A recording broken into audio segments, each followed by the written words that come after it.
Olá, pessoal! Tudo bem, meus queridos irmãos? Eu estou muito bem. Aqui é a Ellen que vos fala, diretora do Ministério Jovem. Eu tenho aqui do meu lado uma querida pessoa, irmão Valdir, ancião da nossa Igreja Central de Carapicuíba. Tudo bem, meu querido? Tudo bem, graças a Deus, Ellen. E você? Eu estou bem, graças a Deus. E eu estou mais feliz ainda, porque hoje nós vamos para a segunda-feira, dia 2 de setembro. Que dia, né, irmãos? E aqui nós temos como título, Não Ficará Pedra sobre Pedra. E você já sabe o restante desse verso, mas o tema é só esse, o título, né? Não ficará pedra sobre pedra. E nós vamos começar aí com a leitura do livro de Marcos, Marcos no capítulo 13. Vou ler apenas alguns versos, mas o contexto está a partir do verso 1 até o verso 13. Vamos lá. Mas antes de mais nada, nós vamos fazer uma oração. Sim, O irmão pode, por favor, fazer uma oração? Vamos orar. Nosso bondoso Deus, eterno Pai, obrigado, Senhor, porque nos dá momentos especiais em nossa vida, de podermos falar contigo e de poder também estar na tua presença. Esse é um deles. Nos dê todo o discernimento necessário para podermos estudar a tua palavra e poder contribuir para que a lição da escola sabatina seja algo marcante na vida dos nossos ouvintes. Amém. Descemos por tudo e oramos em nome de Jesus. Amém, Senhor. Amém. Depois dessa palavra, dessa bênção, nós vamos ler aqui o verso 1º do capítulo 13 do livro de Marcos. Diz o seguinte: quando ele estava saindo do templo, um de seus discípulos lhe disse: Olha, mestre, que pedras enormes, que construções magníficas. E aí Jesus responde: Você está vendo todas essas pedras, essas grandes construções?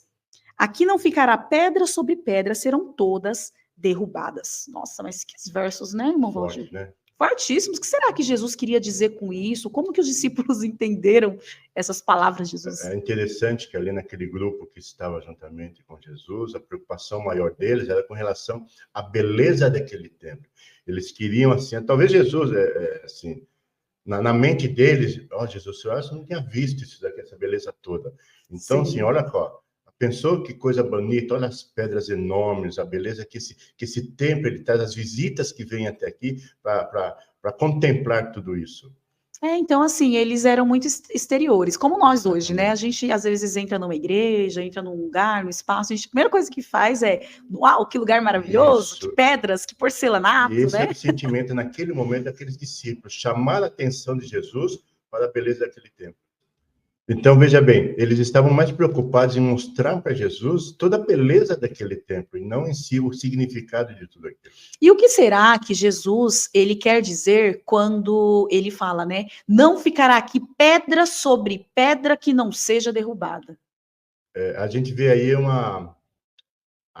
anúncio de uma profecia bíblica, e o comentário fala isso. Quando Jesus fala assim, olha, não deveis ficar preocupados nas belezas de tudo aquilo que está à volta de Deus, porque isso será, no momento oportuno, tudo destruído.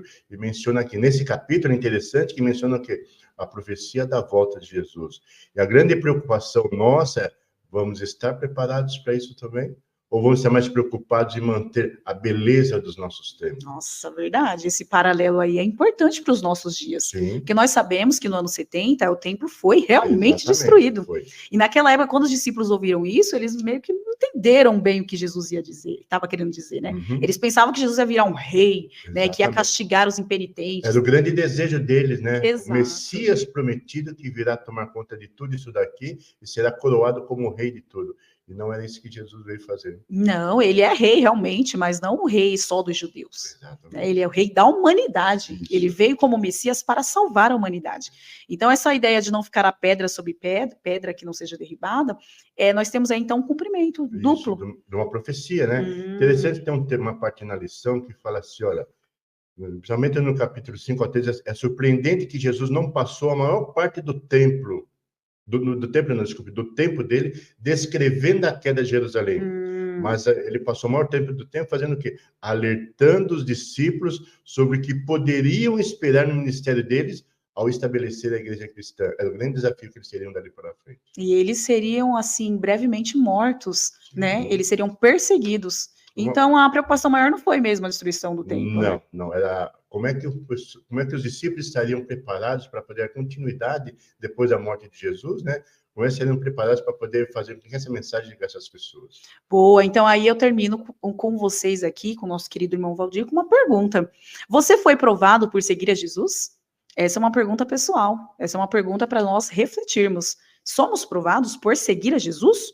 Outra, se não foi provado, será que o segue realmente? Nossa, essa aí é uma pergunta. Se eu nunca fui provada? Fica a pergunta para vocês, para mim, e que Deus nos abençoe, né, irmão Valdir? Exatamente. Um abraço a todos e que Deus abençoe também.